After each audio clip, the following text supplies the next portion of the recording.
ঢাকার ধামরাইয়ে জালসা উচ্চ বিদ্যালয়ে শিক্ষার মান উন্নয়নে অভিভাবক সমাবেশ অনুষ্ঠিত হয়েছে। 25 নভেম্বর দুপুরে জালসা উচ্চ বিদ্যালয় প্রাঙ্গণে বিদ্যালয়ের প্রধান শিক্ষক মোহাম্মদ আনোয়ার হোসেনের সভাপতিত্বে অনুষ্ঠিত এই সমাবেশে প্রধান অতিথি হিসেবে উপস্থিত ছিলেন উপজেলা নির্বাহী অফিসার মামনুন আহমেদ অনি। বিশেষ অতিথি হিসেবে উপস্থিত ছিলেন ধামরাই থানার ওসি মনিরুল ইসলাম। আমরা দেখি ছেলেরা মেয়েরা বিভিন্ন বিপথে যায়, যে বিষয়গুলো আমাদের ওসি সাহেব আলোচনা করেছেন।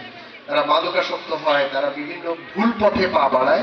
সর্বশ্রেষ্ঠ সম্পদ আপনার ছেলে মেয়ে, সেহেতু আপনি এই ছেলে মেয়েদের কিছু বিষয়ে যত্ন নেবেন। সমাবেশে শিক্ষার্থী ও শিক্ষার মান উন্নয়নে বক্তারা প্রতিষ্ঠানের নানাবিধ সমস্যার কথা তুলে ধরেন। আমি বলবো কিভাবে আমাদের এই স্কুলের শিক্ষার মান উন্নয়ন করা যায়, তার জন্য আপনি একটু আমাদের এই স্কুলটা ভালো মাথা সমাধান করতে হবে না।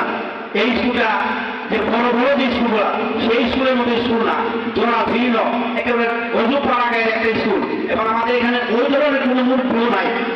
দয়া করে কবে নাগাদ আমরা আবার পুনরায় গাছের পাবো জানি না।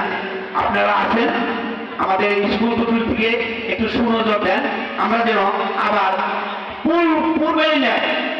শিক্ষার্থীদের পক্ষে বক্তব্য রাখে অষ্টম শ্রেণীর শিক্ষার্থী তাওহিদা আক্তার।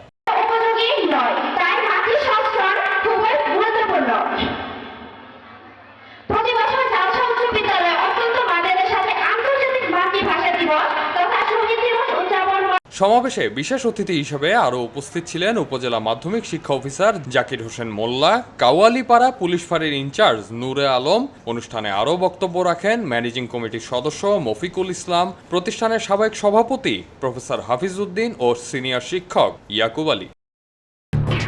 এলো খবরের কাগজ, নিখাত, নির্ভীক, নিরপেক্ষ।